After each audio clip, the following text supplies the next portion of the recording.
Welcome back to Draftstars. We're here for round 6 and we've got 8 cracking matchups to go through. Our biggest clash here is going to be our Storm and the Roosters here on Thursday night.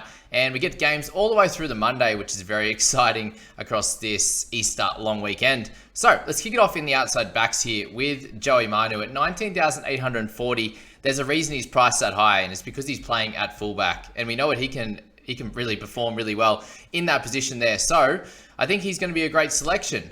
There are other options I think can do a great job as well, and that's Jackson Parlow there at 46.6 average, under 14,000 bucks. So he's going to be one of those guys I would be suggesting you slot in your side. With the Storm bouncing back last week, I think they can do that again and make this a very tight contest. But really, Joey Manu is one of those guys that can come out and absolutely dominate for your side. So you might have to center your team around him. Other guys that are cheaper and could do a good job, you see Daniel Tupou here averaging 35.8 across the season, and in his last 3 averaging 37. So he could be a really good guy under 10k to get you across the line in this one. And Drew Hutchison played really well in that center spot last week, getting 38.7, which is very exciting. So either of those two can do a really good job, and then Warbrick if you think the Storm can come out and do great there. For the halves and the hookers, you got Harry Grant and Munster. For the Storm guys, I think you do need to decide which team you think is going to go better. But I think Sammy Walker is clearly the best option for me in this one. He's come out with 3 games over 60, and that 44 was a little bit of an outlier. And I think that with this game being fairly close, probably about that 20 to 18 mark, I think Walker can either put on a try, score one himself, kick a few goals, and get plenty of kick meters to get you across the line in this one. Brandon Smith's a very interesting option at a little bit over 14k. He had a much better game last week with the 45. And look, if he can get over 40 for you in this one, that's going to be a great job. And the forwards. So Joshy King continues to do great work, and he's priced just under 20k now, but 2 scores of 67 in the last couple with some tries involved. Can he do that every week? Probably not, but still, you're looking at somewhere around that 55 to 60 for a guy that's playing big minutes in a team that's lacking some forwards. So Joshy King, a great option still for your side. Trent Oro and Eli Katoa, both guys that I think you could definitely look to slot in your side, but I would go for Lindsay Collins in this one. He's a tad bit cheaper than those two, and he's been playing really well. 3 scores above 45 means that he's in great stead to get a score for your team with plenty of value on his price. If you're going down the line there aren't too many others available. Tom Eisenhuth had a great game off the bench last week with 45.5, but I doubt that that's going to happen again. So you probably have to go up there with that sort of mid-range type of players, and maybe you have to spend that little bit less in the outside backs, or have 2 outside backs with a Tupou and a Warbrick or something like that in the flex. You can have that extra one there. So that's that first game. Let's move on to the Bulldogs and the Rabbitohs. So it's going to be a very fun one. There's plenty of good scorers in the outside backs there, with Jacob Kiraz being one of those guys that we keep telling you to select each and every week. 44.5 last week wasn't amazing for his price, but definitely, that's his sort of floor. And then he has the ability to go big in that 97. He's only done it once now, so he's definitely not the clear-cut best option in this position now. When you have guys like Latrell who could go nuts and get those type of scoring as well, and then go all the way down to guys like Isaiah Tass, Perham, and Alamotti, who are all scoring really well. 40.6 for Tass, 39 for Perham, and 36 for Alamotti. I think you can select any of those guys with confidence and potentially put one of them in your flex as well, with Tane Milne making his first appearance of the year in at 9k, who could help you out as well. As we go to the halves and the hookers, Damien Cook is up there. He should be up there each and every week with that 64 average. Matty Burton is also a great option now, coming off a massive score of 79.6 in this one. Seems to be getting much more involved, and a low score of 45 in his last 4 weeks, and a real shocker in that first one. So Burton could be that guy if you think that the Dogs are going to come up against the Roosters, against the Rabbitohs here and have a great clash and a close one. He could be the guy you need to slot in. Cody Walker's a cheeky one as well, because he's having a couple of good games in a row as well. 58 and an 81. So he has that boom potential, and it could be a guy that I think you slot in at 15k and can do a job. You see Ilias there averaging 44 for the year now. It does include high 20s and a couple of 30s, so he's definitely a tad risky, but has 2 really good games in his arsenal as well. You saw Jacob Preston come out and absolutely dominate last week. Can he do that again? For sure he can. He has 3 scores now at 58 and above, which is awesome, and then 44.8. I would say is his floor. So you got between him, Murray, and Kolomatangi, who are all great options up top. Maxi King coming back from his eye issue, so did really well to come back and play on the weekend there. Tavita Totola, I would avoid at this point. I think you can have some other better selections. And as you go down the line, guys like Jaime Sele could come in and do really well. He got 40 last week. I'd expect something in the 30s for him, probably the low 30s with a couple less minutes. And then you've got guys like Curtis Morin who came in and got 35 last week. He can come out and get a 30 as well for you. That is that game there. And we move now to the Cowboys and the Dolphins, our third game of the week there, and a nice Queensland derby again. We got Scotty Drinkwater back, which is very, very important for the Cowboys there. If you're looking at guys that potentially have some value, then Jermaine Osako needs to be picked pretty much each and every single week. A low of 27, a high of 73 with 2 over 70. He's that guy at 10,600. It's very hard to pass up on him when he has that ability to go absolutely nuts like that. So he's someone I think you should really look towards. And then it's Hammer, Holmes, and Drinkwater. I think you can leave out Drinky just in his first game back. Holmes, he's been so consistent in the 40s, and he is definitely due for an outbreak of a game, and it could be this week against the Dolphins, who are missing a few troops for sure. In the halves and hookers, I think Chad Townsend again just shows why he is such a consistent player in Draftstars, averaging 60 across the last 3. He's been awesome, and again under 20k for someone that's so consistent like that. I think he needs to slot into most people's sides. And then it's Cody Nikarima or Isaiah Katoa. Pick your poison on that one. You see Katoa had a better game last week with 36. So if you can get 36 out of a guy under 11k, I think you're going to be doing fine. And, he comes up against a Cowboys side that is struggling a little bit. So it could definitely be a solid option for you. And then you look to guys like in the forwards here, we got Cotter at 20,920. He is back. I think we avoid him at this point. Connolly Lemuelu, I think just a little bit too expensive to pick up now at over 17k. He was in the 13s very recently. So Griffin Neem had a cracker last week, and he now gets the starting spot on the edge. With a few forwards out for the Cowboys, I think Neem is now the player that you select. I spoke about him a couple of weeks ago as being a good option.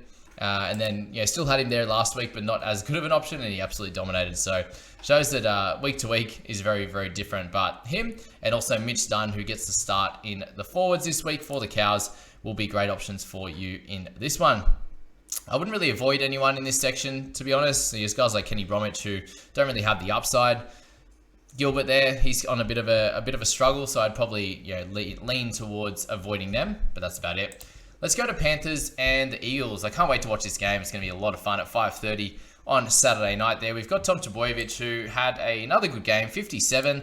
Wasn't anything out of the ordinary. Had no tries for himself, which is obviously a little bit annoying, but that's how it goes sometimes. We've got Dylan Edwards, who's 3k cheaper.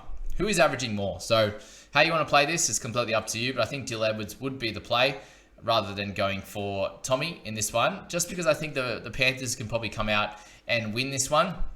Each team will have their opportunities. You got Garrick in there averaging 48, and he's priced at 15k, so he's someone that potentially has a little bit of upside as well as guys like To'o, Tungo, Crichton, and Taruva there, who with Taruva scoring 2 tries last week, only scoring a 39. So he's going to be fairly consistent, but not really that game breaker that you're looking for. So depending how you go in the halves and hookers, and also the forwards, you might have to go for a couple of these cheaper guys, especially if you're looking at picking up Nathan Cleary, who is crazily priced at $26,000. I don't know how you pick him up, but 280s coming off the last 2 weeks shows why he's so important. But then you look at DCE, and he's coming off 2 really good games as well. He's at 3 for the year. A 40 is low, 91 is high, and a 70 and a 64. At 5k cheaper, might just be the guy you have to pick up.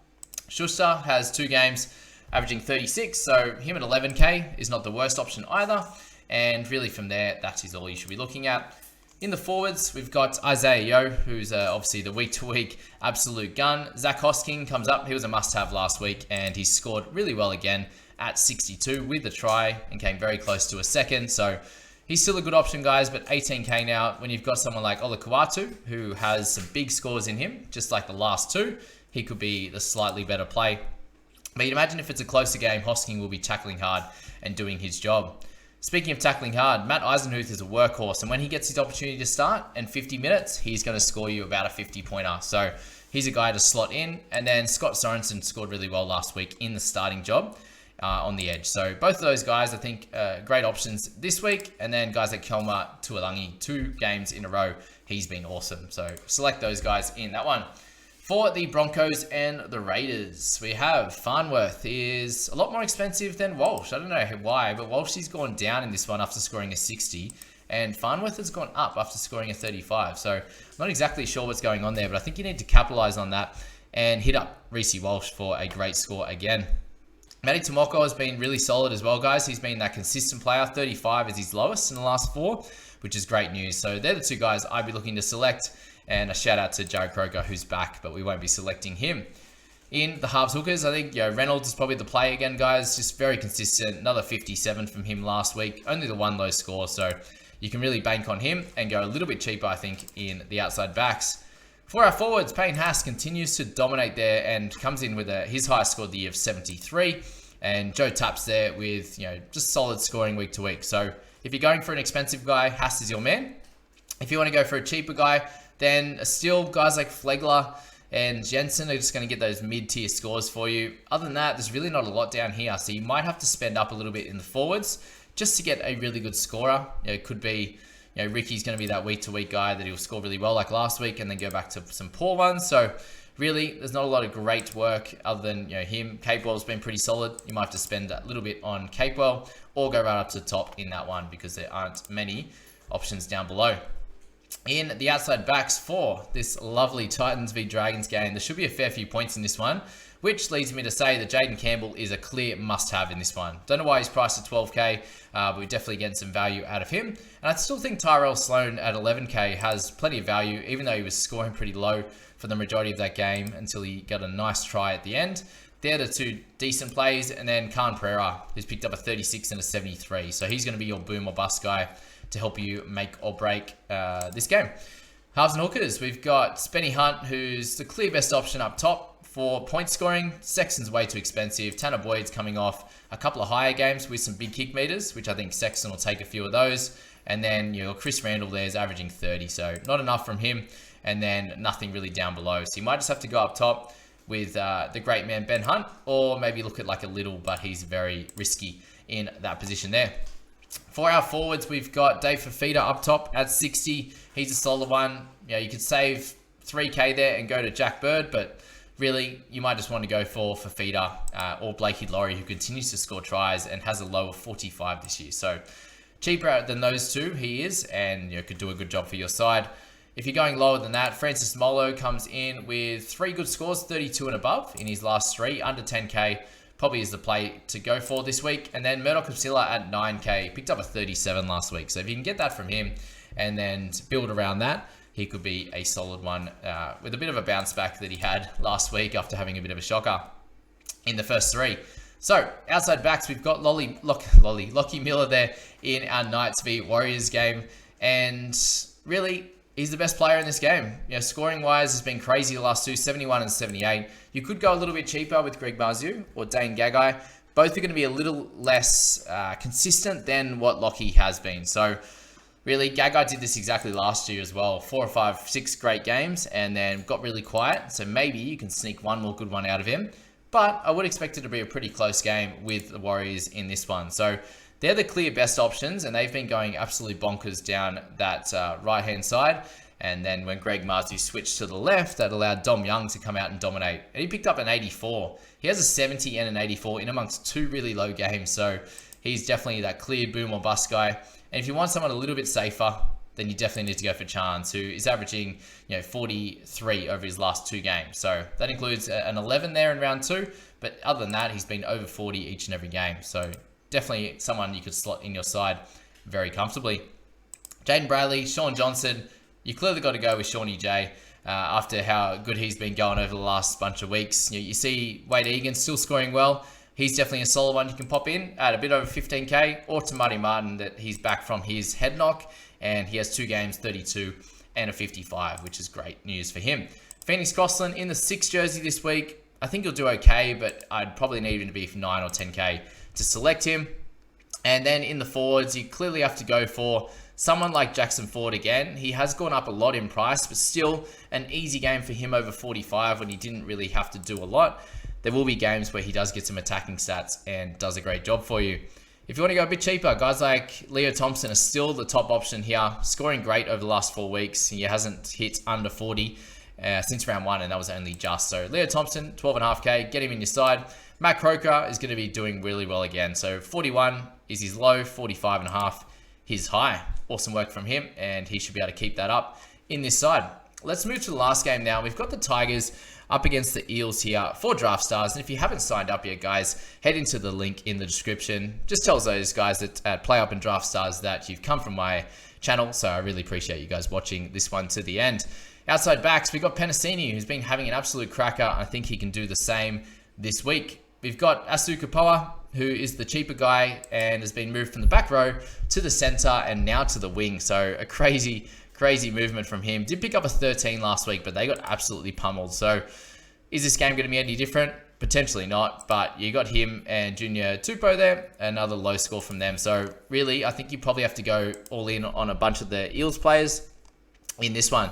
So halves and hookers, Moses, Brown, both good options this week, just because I think they're going to win pretty well.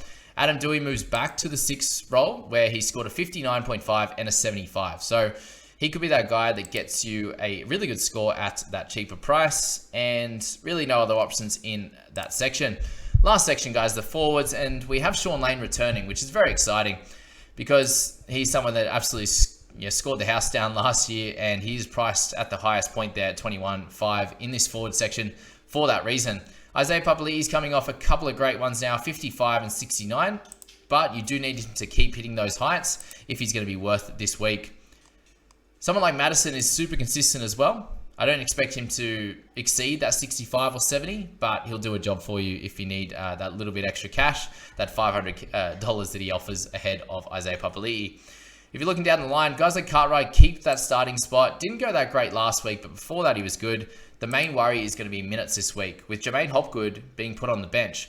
I still think Hopgood can get 50 minutes, guys. So at 13,460, I feel like you get him at a little bit of an unders price, and he could probably score a 45 plus in this one still.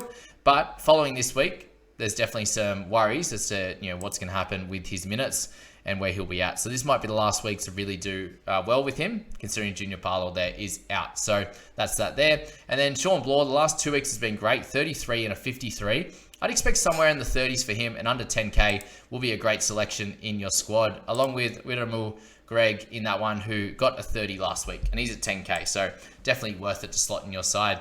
Good luck this week with your Draft Stars picks. Make sure you check out those shorts each and every day where I go through each of those games from Thursday all the way through to the Monday one. Good luck again, and we'll see you next week.